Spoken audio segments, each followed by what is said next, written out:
بسم الله الرحمن الرحيم. ازيكم يا حبايبي؟ عاملين ايه؟ ان شاء الله تكونوا بخير. هعمل معاكم النهارده فيديو اللي هو طاجن التورلي في الفرن اهوت باللحمه.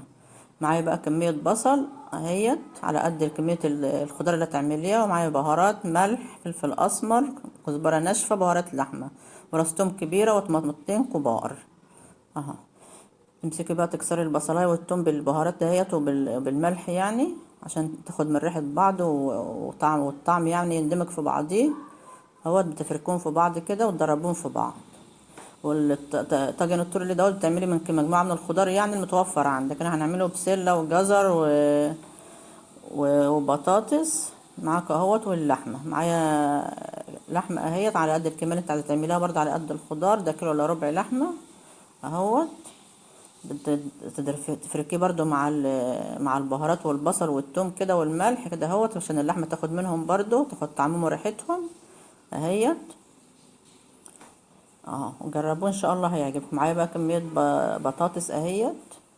معايا انا كنت مفرزه معاكم جزر وبسله اهم، هنحطهم مع بعض كده اهو.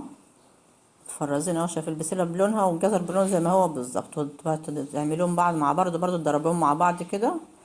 في الحله دي كانت ضيقه عليهم، حطيتهم في البلاستيكيه الكبيره دي عشان نعرف نخلطهم في بعض.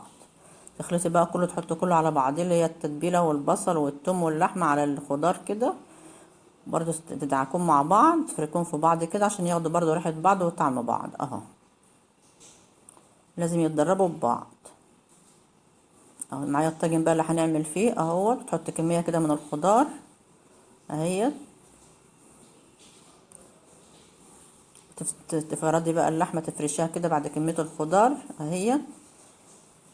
تحط بقى ايه طبقه الخضار التانية بقى الاخيره اهي قدامك اهي. انت بعد تعملي في طاجن اعملي، لو ما عندكيش طاجن عندك في الصينيه اعملي اللي انت عايزه تعملي اعملي. ونحط بقى طماطميتين كبار كده عليهم طرنشات، تقطعات طرنشات كده او دواير كده زي ما انت شايفه، حطها على الوش. وبحط عليها برضو قرنين شطه حاميه. نحط معلقتين سمنه اهوت عشان مدينا كانت شويه فيهم. تحط بقى كوبايه ميه او مج ميه كده عشان يسوي اللحمه معاكي. نحط ورق الزبده وعليها ورقه ايه ورقه ألمونيا اهيت عشان ايه تكبس على تكبس البخار، ما تخلوش ايه يطلع بره، عشان هو البخار ده اللي هيطيب اللحمه والخضار اهو. لو انت عندك غطا للبرامة حطها عليه، عشان هو لو معكيش ورق ألمونيا يعني ورق الزبدة اهي. بعد ما استوت بقى دخلنا الفرن. بعد ما استوت اهيت، انت بعد تشيل الورق ده وتدخلها شويه تحت وش الشوايه. دخلي، انا ما دخلتهاش، طلعتها على طول كده على طول، عايزاها يبقى فيها شويه ميه يعني. نغرفها بقى اهوت. وطعمها وريحتها في منتهى الجمال. جربوها هتعجبكم والله ان شاء الله. بالطريقه دي هتعجبكم وطعمها جميل خالص. تاكل بقى مع عيش مع رز زي ما انت عايزه تاكليها كليها اهو.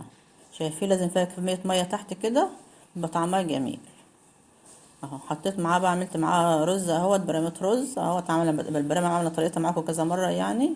وعايزه تاكليها بعيش كليها، ومعاه مخلل بقى، ومعايا خضار طبق خيار يعني اهوت. عايزه تعملي برضو طبق سلطه معاه، اعملي طبق سلطه معاه اهو. طعم ولون وريحه وطعمها في منتهى الجمال اهو. بتاكليها بقى كده ولونها كمان حلو خالص. وحاولي تعمليها ببصل ابيض مش بصل اسمر. لو ما عندكيش يعني بصل الاحمر ده بقى، لو عندك ابيض يعني بدل الاحمر اعمليه، عشان الاحمر ده بسمر الاكل يعني. ولو عجبكم الفيديو اعملوا اشتراك في القناه واكتبوا لي تعليق حلو زيكم اهو. شايفين؟ واعملوا اعجاب اهو. السلام عليكم ورحمه الله وبركاته.